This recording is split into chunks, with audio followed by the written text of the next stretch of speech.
अब घर बैठे दर्ज होगी एफआईआर। मुख्यमंत्री ने प्रदेशवासियों को दी एफआईआर की सौगात। प्रारंभ में वाहन चोरी और गुमशुदगी की रिपोर्ट होगी दर्ज।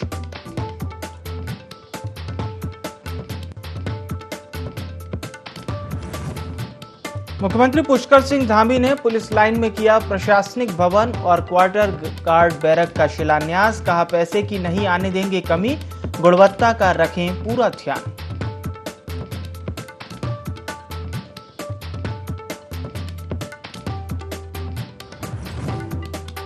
जेल में बंद आईएएस अधिकारी रामविलास यादव की पत्नी, बेटे और बेटी को विजिलेंस ने भेजा समन। यादव की आय से अधिक संपत्ति के मामले में भेजा समन।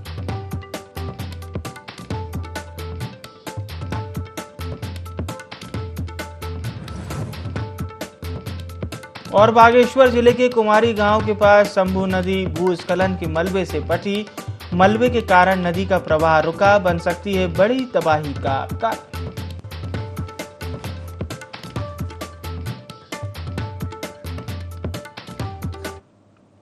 नमस्कार, देवभूमि लाइव में आप सभी का बहुत स्वागत है। मैं हूं विवेक पांडे, आपके साथ खबरें उत्तराखंड की।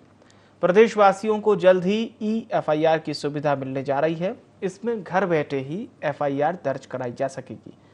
आपको बता दें, प्रारंभ में वाहन चोरी और गुमशुदगी के संबंध में ही एफआईआर दर्ज कराई जा सकेगी। यानी कोई चीज आपकी चोरी होती है या फिर गुम जाती है, उसको लेकर एफआईआर आप दर्ज करा सकते हैं। इसे लेकर सीएम पुष्कर सिंह धामी ने सचिवालय में गृह और पुलिस विभाग के वरिष्ठ अधिकारियों के साथ एक बैठक की। मुख्यमंत्री के समक्ष सीसीटीएनएस के अंतर्गत बनाए जा रहे एफआईआर पोर्टल का प्रस्तुतिकरण दिया गया।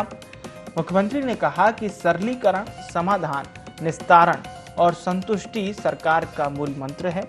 सिस्टम इस प्रकार का होना चाहिए जिससे जनता सरलतम तरीके से अपनी शिकायतों का समाधान करा सके।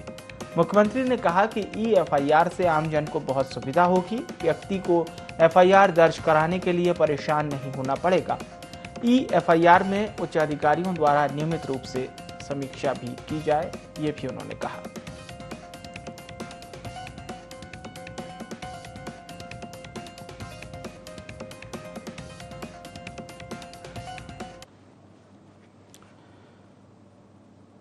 मुख्यमंत्री पुष्कर सिंह धामी ने देहरादून में पुलिस लाइन में प्रशासनिक भवन, क्वार्टर गार्ड और बैरक का शिलान्यास किया। साथ ही सीएम धामी ने चीता मोबाइल का फ्लैग ऑफ किया। इस निर्माण के लिए पहली किस्त के लिए शासन से 8 करोड़ रुपए की मंजूरी मिली। वहीं पूरे साल का खर्च 36 करोड़ रुपए आने वाला है। इस दौरान मुख्यमंत्री ने पुलिसकर्मियों को संबोधित करते हुए कहा कि उत्तराखंड की पुलिस मित्र पुलिस के नाम से पूरे देश में जानी जाती है, जिसकी पूरे देश में एक अलग पहचान है।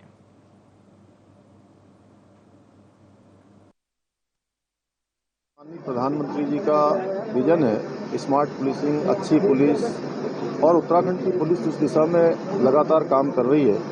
और हमारा निर्माण से संबंधित लगातार इस बात पर फोकस है कि जो भी हमारे भवन बन रहे हैं, आज जैसे यहाँ पर प्रशासनिक भवन बना है, क्वार्टर गार्ड का भवन बना है, बैरिक बनी है, तो इनका अगर भवनों में निर्माण कार्य अच्छा होना चाहिए। केवल मैं यहाँ की बात नहीं कर रहा हूँ, सभी जगह अच्छा होना चाहिए। अगर उसमें उस डीपीआर में संशोधन करना है, उसको बढ़ाना है, लेकिन उसकी गुणवत्ता अच्छी होनी चाहिए। मंत्री जी द्वारा पुलिस लाइन देहरादून में हमारे प्रशासनिक भवन और क्वार्टर गार्ड और बैरक का शिलान्यास किया गया है। और साथ ही उन्होंने कहा है कि पुलिस के जवानों के भवन आधुनिक सुविधा युक्त होने चाहिए और जवानों की सुविधाओं में कोई कमी नहीं रहनी चाहिए, क्योंकि भवन अच्छे होंगे, एक वर्किंग एटमॉस्फेयर अच्छा होगा तो हमारी एफिशिएंसी ज़्यादा होगी। साथ ही साथ उन्होंने ये भी कहा है कि जो भवन बनाए जाएं उच्च कोटि, उच्च गुणवत्ता के बनाए जाएं और उसके लिए बजट की कोई कमी नहीं होने दी जाएगी। चंपावत में एसपी देवेंद्र पिंचा के निर्देश पर ऑपरेशन क्रैकडाउन चलाया जा रहा है, जिसके तहत आरोपियों की धरपकड़ लगातार जारी है। चंपावत पुलिस ने 757 ग्राम अवैध चरस के साथ एक तस्कर को धर दबोचा। बाइक सवार आरोपी हेलमेट के अंदर चरस छिपा कर ले जा रहा था। पुलिस ने मुकदमा दर्ज कर आरोपी को जेल भेज दिया है। मैंने बताया था, हमने ये ऑपरेशन जो क्रैकडाउन चला रखा है उसमें 3 स्टेज है। इसमें पहला यही है कि अगर कहीं पे ये खेती हो रही है, भांग की अवैध बहुत बड़ी मात्रा में अगर खेती हो रही है, तो उसको हम नारकोटिक्स विभाग के साथ मिलकर और आम जनता के सहयोग के साथ उसको नष्ट करते हैं। उसके बाद सेकेंड स्टेज में हम लोग जो बच्चे जो नशे के उसमें जद में आ गए हैं उनका काउंसलिंग करके उसका आगे ट्रीटमेंट का हम प्रयास करते हैं। और थर्ड स्टेज में ये भी देखते हैं जो उसके सप्लायर है उनको हम गिरफ्तार करते हैं। तो पहला जो स्टेज हमारा यही है कि जहाँ जहाँ ये खेती हो रही है उसका पता लगाते हैं और नारकोटिक्स विभाग की मदद के से उसको हम नष्ट भी करवाते हैं। लास्ट ईयर भी हमने काफ़ी इसमें नष्ट की थी, इस बार भी अब हम करवाएंगे। हरिद्वार की रोशनाबाद कोर्ट के एडिशनल डिस्ट्रिक्ट जज से ठगी का मामला सामने आया है। हाईकोर्ट के जज के नाम पर एडीजे से ठगों ने 1.5 लाख की ठगी की। पुलिस से मिली जानकारी के मुताबिक एडीजे के पास हाईकोर्ट के एक उनके परिचित जज का मैसेज आया। अर्जेंसी दिखाते हुए तत्काल उनको 1.5 लाख रुपए की गिफ्ट वाउचर ट्रांसफर करने को कहा। मैसेज भेजने वाले ने मीटिंग की व्यवस्था का हवाला दिया। तत्काल पैसा ट्रांसफर करने को कहा। एडीजे ने तुरंत पैसे सेंड कर दिए। बाद में मामले का खुलासा होता है। पुलिस ने विशेष टीम गठित कर दी है। जल्दी फ्रॉड करने वाले को गिरफ्तार कर लिया जाएगा।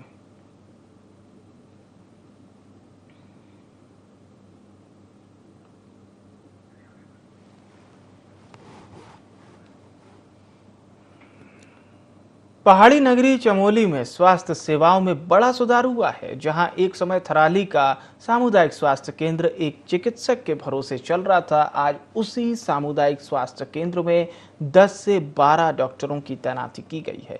लेकिन बावजूद इसके मरीज आज भी परेशान हैं। मरीजों को बेहतर इलाज के लिए अब भी या तो दूर शहर जाना पड़ता है या फिर अस्पताल पहुंचने पर उन्हें रेफर कर दिया जाता है। अस्पताल को डॉक्टर्स तो मिल चुके हैं, लेकिन संसाधन और नर्सिंग स्टाफ की कमी अभी भी बरकरार है।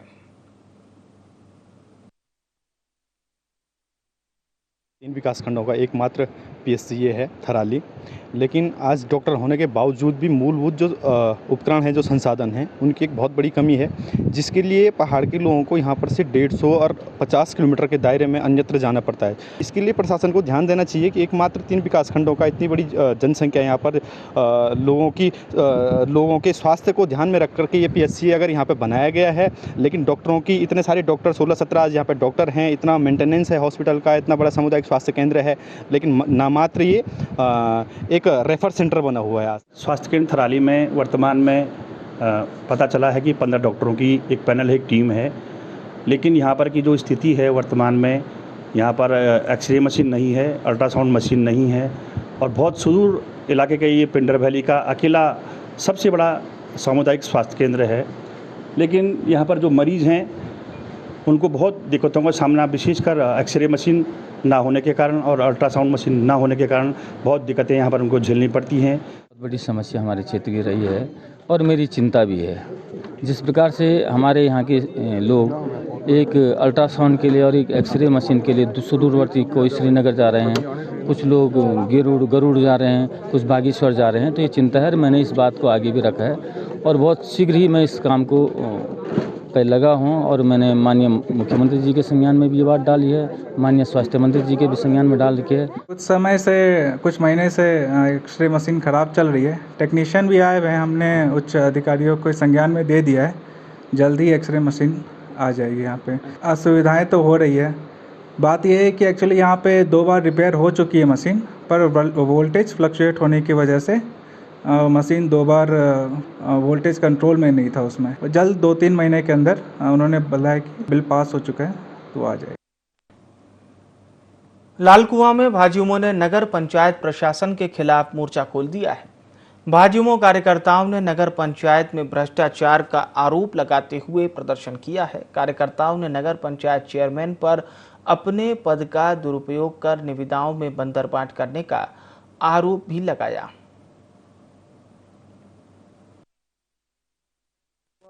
में पहले हम लोग गए, उसके बाद वहाँ हमें जो है कोई व्यक्ति नहीं पाया गया, अधिकारी कोई कर्मचारी हमें वहाँ नहीं मौजूदा हालत में मिला, तो हमने अपनी बात रखने का मौका हमें नहीं मिल पाया। तो हम इस आज तहसीलदार महोदय के पास आए। बस हमारा ये 100 कमरों की जो गरीबों को लेकर जो मांग है ये पूरी हो जाए, किसी गरीब को आवास मिल जाए, हमारा इतना ही मानना है। बाकी नगर पंचायत लालकुआं में पूरी तरह से धांधली चल रही है, पूरी तरह से लिप्त है, ठेकेदार, चेयरमैन, हर कोई व्यक्ति पूरी तरह से लिप्त है। क्या मांग, बड़ी कार्रवाई हो, बस इतनी मांग है। बाकी नहीं तो 1 हफ्ते बाद हमारा अल्टीमेटम जारी रहेगा। इस संघर्ष से हम पीछे नहीं हटेंगे, हमारी लड़ाई हमेशा जारी रहेगी। भाजपा जनता युवा मोर्चा लालको द्वारा एक ज्ञापन दिया गया है, जिसमें उनके द्वारा यह अवगत कराया गया है कि 100 कमरों का निर्माण वार्ड नंबर 1 में हुआ था, जिसका अभी तक आवंटन नहीं हो पाया है। साथ ही साथ उनके द्वारा यह आरोप लगाया गया है कि नगर पंचायत लालको द्वारा लगातार राजकीय धन का दुरुपयोग किया जा रहा है। इसके संबंध में माननीय उपजिलाधिकारी महोदय को ज्ञापन संबोधित है, ज्ञापन वहाँ प्रेषित कर दिया जाएगा। जो भी दिशा निर्देश प्राप्त होंगे उसके हिसाब से कार्रवाई की जाएगी। पौड़ी जिले के यमकेश्वर ब्लॉक में अवैध खनन माफियाओं के हौसले बेहद बुलंद हो चले हैं, जहां बेखौफ खनन माफियाओं ने विरोध करते ग्रामीणों पर जानलेवा हमला करने का मामला भी सामने आया है। यही नहीं, 2 ग्रामीणों को जबरदस्ती अपने वाहन में डालकर उनके साथ मारपीट की गई। उसके बाद चलती गाड़ी से उन्हें फेंक दिया गया। मौके पर मौजूद ग्रामीणों ने दोनों को अस्पताल पहुंचाया, जहां उनका इलाज जारी है। वहीं पुलिस ने इस मामले में 5 अज्ञात लोगों के खिलाफ अपहरण, हत्या के प्रयास और बलवा समेत कई धाराओं में केस दर्ज कर लिया है।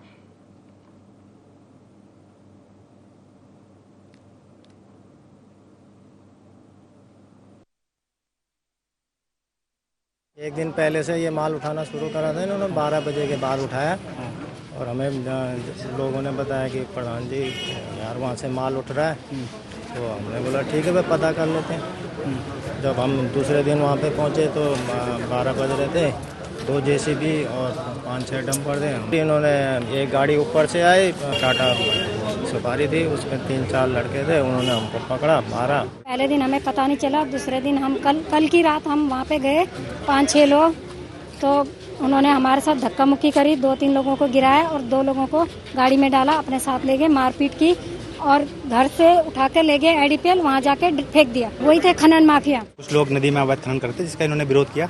जब ये लोग वहाँ पे गए तो इन लोगों ने उन पे तमंचों से, हथियारों से वार किया। सूचना भी मिली है कि जो वहाँ पे खनन हो रहा है, माननीय जो हमारी विधायक है यहाँ पे रेणु बिज जी, उनके जो पीआरओ हैं वो रात को वहीं पे थे और उनके कैंप से मात्र 10 मीटर की दूरी पे खनन हो रहा था।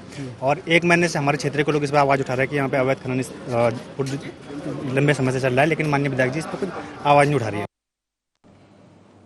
14 जुलाई से कांवड़ यात्रा की शुरुआत होने जा रही है। हर साल लाखों की संख्या में भक्त उत्तराखंड गंगा का पानी भरने पहुंचते हैं। यात्रा 12 अगस्त तक चलेगी। इसे लेकर डीजीपी अशोक कुमार की अध्यक्षता में बैठक का आयोजन किया गया। बता दें कि बीते 2 सालों से कोरोना के चलते ये यात्रा नहीं हो पाई थी, जिसकी वजह से इस साल सामान्य से ज़्यादा यात्रियों के पहुंचने की संभावना है। यात्रा के दौरान बड़ी संख्या में सिविल, पुलिस और पीएसी फोर्स को तैनात किया जाएगा। इस महत्वपूर्ण बैठक में दिल्ली, उत्तर प्रदेश, हरियाणा, हिमाचल प्रदेश, राजस्थान और चंडीगढ़ के वरिष्ठ पुलिस अधिकारी मौजूद रहे। उत्तराखंड की कालाढूंगी नगर पंचायत में मकान के नाम पर फर्जीवाड़ा का जब मामला सामने आया, आपको बता दें यहां पर मकान निर्माण तो अधूरा पड़ा है, लेकिन नगर पंचायत प्रशासन ने कागजों में मकान निर्माण पूरा करा दिया, जिससे मकान में रहने वाला परिवार परेशानियों का सामना कर रहा है। दरअसल ये मकान वार्ड 3 में IHSDP योजना के तहत बनाया गया। मकान में रहने वाले निसार अहमद का कहना है कि मकान में खिड़की दरवाजे तक नहीं लगे, यहाँ तक कि प्लास्टर भी नहीं हुआ।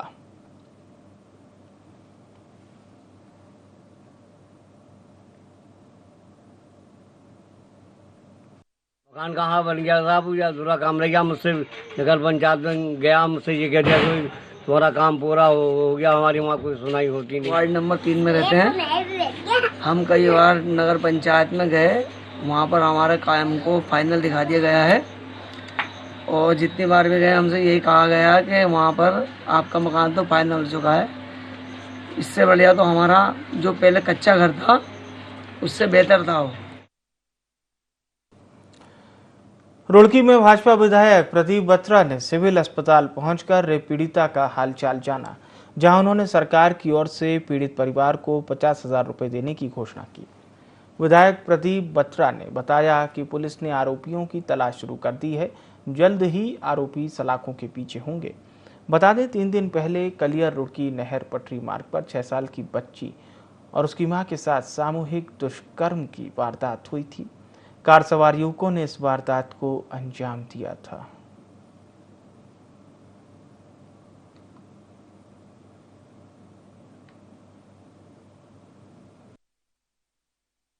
ये घटना मेरे संज्ञान में भी आई और बहुत दुखद घटना है और बेहद मर्मकपूर्ण जो है ये घटना हुई है। तो मैंने पुलिस से इसके बारे में जानकारी ली। मैं सिविल अस्पताल भी पता करने गया बच्ची का। बच्ची स्वस्थ है, बिल्कुल ठीक है। बच्ची की माँ भी बिल्कुल ठीक है और अस्पताल के चिकित्सा अधिकारी को निर्देश दिया गया मेरे द्वारा कि बच्चे का इलाज ठीक से कराया जाए और बच्ची का ध्यान रखा जाए।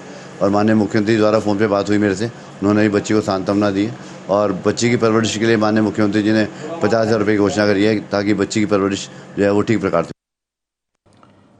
देहरादून में विजिलेंस निलंबित आईएएस अधिकारी रामविलास यादव की पत्नी सहित बेटी और बेटे से पूछताछ की तैयारी कर रही है।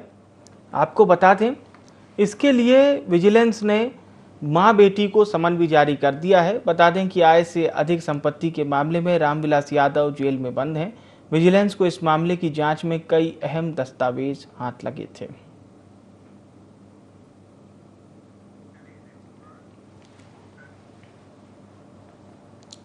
राशन वितरण प्रणाली में पारदर्शिता बढ़ाने और समस्या से निपटने के लिए राज्य के उपायुक्त और जिला पूर्ति अधिकारी ने कई सुधार किए हैं। जुलाई माह से सभी कार्ड धारकों को अब बायोमेट्रिक ऑथेंटिकेशन के जरिए राशन प्राप्त हो सकेगा। परिवार का कोई भी सदस्य महीने की 1 से 20 तारीख तक राशन ले सकेगा। जिला पूर्ति अधिकारी ने सभी से 30 जून 2022 तक अपना राशन देने की अपील की है। उपभोक्ता जो कस्टमर्स हैं जो एनएफएस कार्ड धारक और एपीएल कार्ड धारक, उनसे अपील करना चाहूँगा कि जून माह का राशन अभी भी दुकान पर अवेलेबल है। आप अपने जून माह का जिन लोगों ने नहीं लिया राशन वो आके ले सकते हैं 30 जून तक। और इसमें आवश्यक होगा बायोमेट्रिक से ही हम राशन बांट रहे हैं इस बार, तो अपनी बायोमेट्रिक लगवा कर ही राशन लेना आप सुनिश्चित करेंगे। 1 जुलाई से हम वितरण शुरू कर देंगे और वितरण 20 जुलाई तक जारी रहेगा। तो आपसे अपील है कि 20 जुलाई से पहले जुलाई माह का राशन भी आप उठा लें।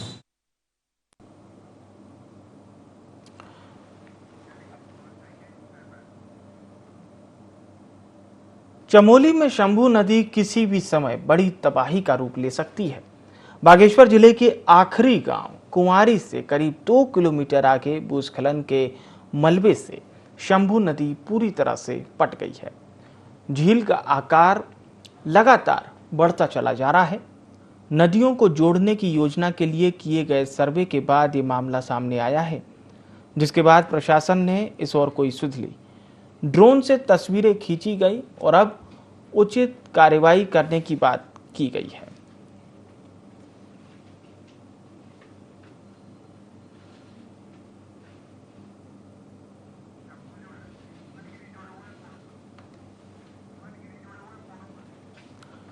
मोहन हमारे साथ इस खबर पर जुड़ चुके हैं। जी मोहन, अभी क्या कुछ जानकारी मिल रही है? क्योंकि जिस तरह से ये जो ड्रोन की तस्वीरें सामने आ रही हैं, ये तो बड़ी परेशान करने वाली हैं। प्रशासन क्या कुछ कह रहा है, ये जरूर बताइए।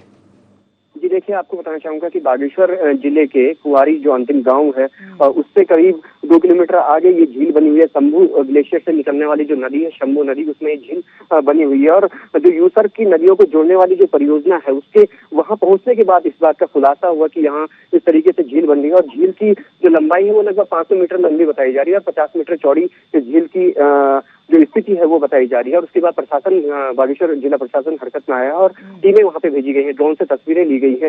हालांकि प्रशासन की ओर से साफ तौर पर यह कहा गया है कि फिलहाल किसी भी तरह की ऐसी कोई नुकसान की स्थिति फिलहाल नहीं बताई जा रही है। हालांकि भविष्य में जरूर संभावित खतरा प्रशासन की ओर से बताया गया है कि अगर मलबे को नहीं हटाया गया तो संभावित खतरा हो सकता है। और ऐसी स्थिति में चमोली जिले के थराली, देवाल, नारायणगढ़ और कंट्रैक्ट की अगर बात करें तो एक बड़ी आबादी को यहाँ पर खतरा पैदा हो गया है। हालांकि बागेश्वर जिला प्रशासन ने स्पष्ट किया है कि वहाँ पर सिंचाई विभाग की टीमें और जो आपदा प्रबंधन की टीमें हैं वो वहाँ पे जाएंगी और मशीनों द्वारा या फिर मैनुअली उस मलबे को हटाने का कार्य शुरू कर दिया जाएगा। बिल्कुल बिल्कुल। अब अच्छी बात यह है कि प्रशासन ने इस ओर रुख अख्तियार किया है। बहुत बहुत धन्यवाद आपका तमाम जानकारी हम तक पहुंचाने के लिए। बागेश्वर की ये तस्वीरें हैं, शंभू नदी। अब प्रशासन ने सुध ली है। प्रशासन कह रहा है कि जो भी हम कार्य कर सकते हैं वो अवश्य करेंगे। फिलहाल ड्रोन की तस्वीरें आप देख पा रहे हैं।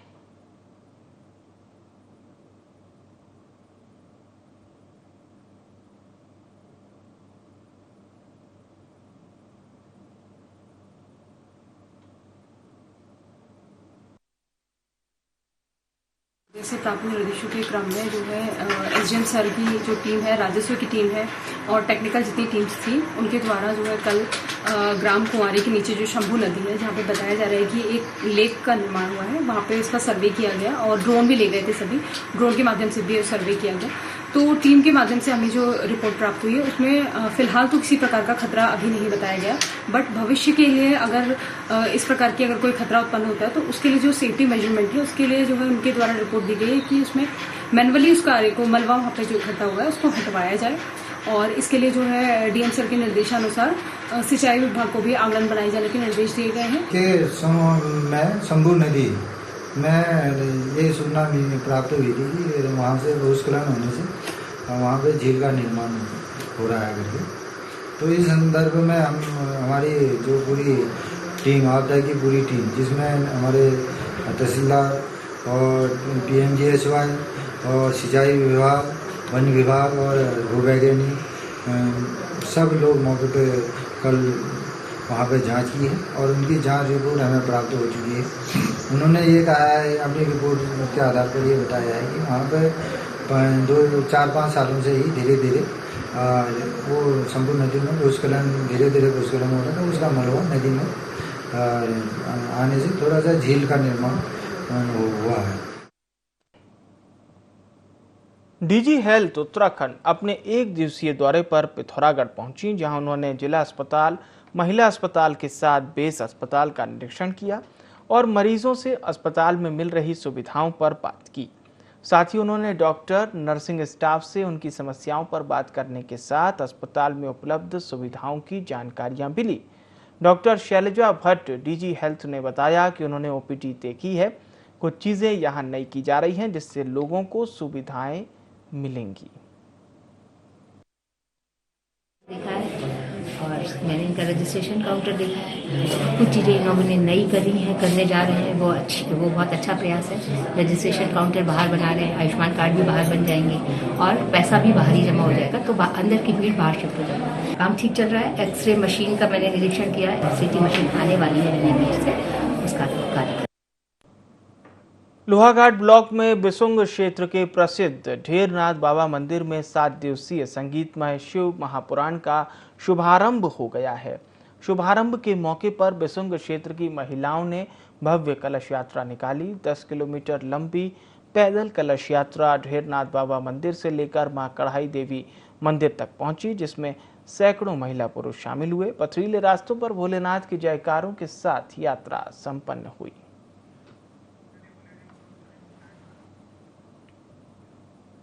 और फिलहाल के लिए देवभूमि लाइव में इतना ही। मुझे आने विवेक को दीजिए इजाजत। नमस्कार।